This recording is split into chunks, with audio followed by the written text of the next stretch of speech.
আসসালামু আলাইকুম। আজকে আলোচনা করব আপনাদের মাঝে একটা কুফরি মরণ ভানবিদ্যা নিয়ে। যে ভানবিদ্যাটা প্রয়োগ করে আপনার কাঙ্ক্ষিত শত্রুকে মাত্র 3 দিনের ভিতরে মেরে ফেলতে পারবেন, প্যারালাইসিস করতে পারবেন, পাগল বানিয়ে রাস্তায় রাস্তায় বের করতে পারবেন এই তাবিজটার মাধ্যমে। আর এটা করতে পারবেন দূরে অথবা কাছে যে কোনো ব্যক্তির জন্য, মেয়ে অথবা ছেলে, যে কারোর জন্য এই তাবিজটা আপনি করতে পারবেন। কিন্তু একটু খেয়াল করতে হবে যার জন্য করতেছেন সে আপনার প্রকৃত শত্রু কিনা। কারণ প্রকৃত শত্রুর জন্য এটা করতে পারবেন। অযথায় যদি কোনো ব্যক্তিকে আপনি ক্ষতি করার জন্য, ইচ্ছাকৃতভাবে ক্ষতি করার জন্য এটা করেন, তাহলে নিজে আপনি বিপদগ্রস্ত হবেন। আর এর জন্য দায়ী কিন্তু আপনার নিতে হবে। তো ভিউয়ার্স, যারা প্রকৃতপক্ষে কোনো ব্যক্তির মাধ্যমে অত্যাচারিত হয়েছেন বা প্রতারিত হয়েছেন, তো সেই সুবাদে যদি তাকে কোনো ক্ষতি করতে চান, তাহলে আপনার জন্য এই তাবিজটা আমার অনুমতি আছে। আপনি এই তাবিজটা করতে পারবেন এবং এটার যে কাজ হবে সেটা আমি ইসলামের সই করে দিতে পারবো 100-তে 100%। তো কথা হচ্ছে আপনি প্রকৃত শত্রুকে এটা করতে হবে। তো ভিউয়ার্স, এটা কিন্তু আমার মুখের কথা না, এই তাবিজটা একটা পরীক্ষিত তাবিজ। এই তাবিজটা আপনি বা আমার করার পূর্বে অনেকে এই তাবিজটা করছে এবং তারা রেজাল্ট পাইছে, ভালো রেজাল্ট পাইছে, কাজ হয়েছে। সেজন্য কিন্তু এই তাবিজের পাশে লেখা আছে পরীক্ষিত তাবিজ। আর আমি মুখে বলছি এটা পরীক্ষিত তাবিজ এর জন্যই যে এই তাবিজটা পূর্বে করা হয়েছে এবং এর রেজাল্ট পাওয়া হয়েছে। তো সেই সুবাদে আমি বলতে পারি, যদি আপনি নিজে করেন এই তাবিজটা সঠিক নিয়ম মেনে, তাহলে আপনারই কিন্তু কাজ হবে, এটা একটা গ্যারান্টি আছে। এই তাবিজ কবর সম্পর্কে যদি গ্যারান্টি না দেওয়া যায়, তাও কিন্তু আপনি গ্যারান্টি দিতে পারবেন। কারণ যে আপনার পূর্বে কাজ হয়েছে, সেই কাজের উপরে ভরসা করে কিন্তু আপনি গ্যারান্টি দিতে পারবেন হ্যাঁ এটারও কাজ হবে। কারণ একই বিদ্যা একই সব কিছু, তাহলে কাজ তো অবশ্যই হতেই হবে। তো ভিউয়ার্স, যারা করতে চান তারা কিভাবে করবেন আমি আপনাদের বিস্তারিত সঠিক নিয়মটা বলে দিব।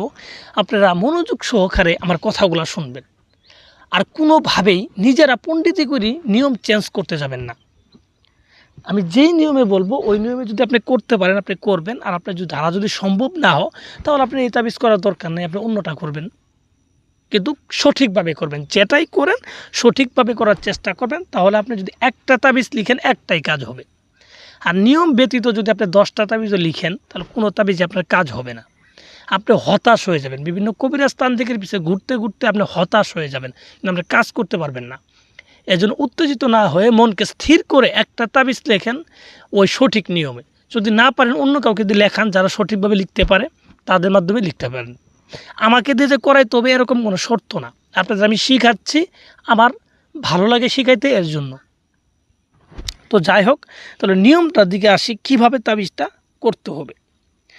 প্রথমত তাবিজটাকে ভালোভাবে দেখে নেবেন যে তাবিজের কোন জায়গায় কী লেখা আছে, সঠিক তাবিজটাকে বুঝবেন। বুঝার পরে তাবিজটা লেখার জন্য যে কোনো একটা মঙ্গলবারের দিন ফজর নামাজের পর, মঙ্গলবারের দিন ফজর নামাজের পরে তাবিজটা লিখবেন।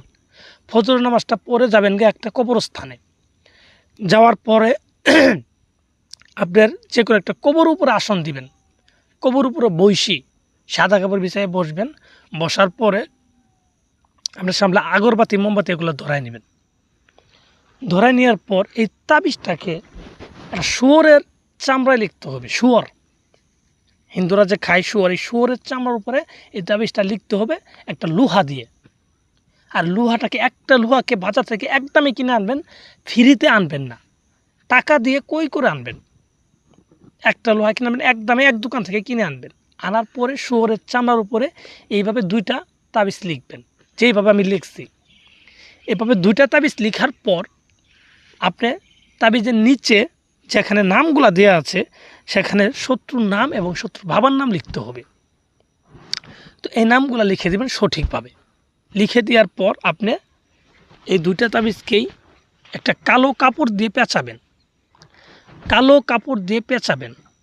পেঁচানোর পর একটা তাবিজকে আপনি যে কোনো একটা পাথরের নিচে চাপা দিয়ে রাখবেন, একটা তাবিজ দেওয়ার পর আরেকটা তাবিজ যে থাকবে সেই তাবিজটাকে একটা কলা গাছকে ফালটা করে, ঠিক আছে, মানে জ্যান্ত কলা গাছকে ফালটা করে মাঝখানে মানে মাঝখানে ঢুকাই দেবেন আর কি, কলা গাছের ভিতরে দিয়ে পরে লাল কাপড় দিয়ে কলা গাছটাকে পেঁচিয়ে রাখবেন।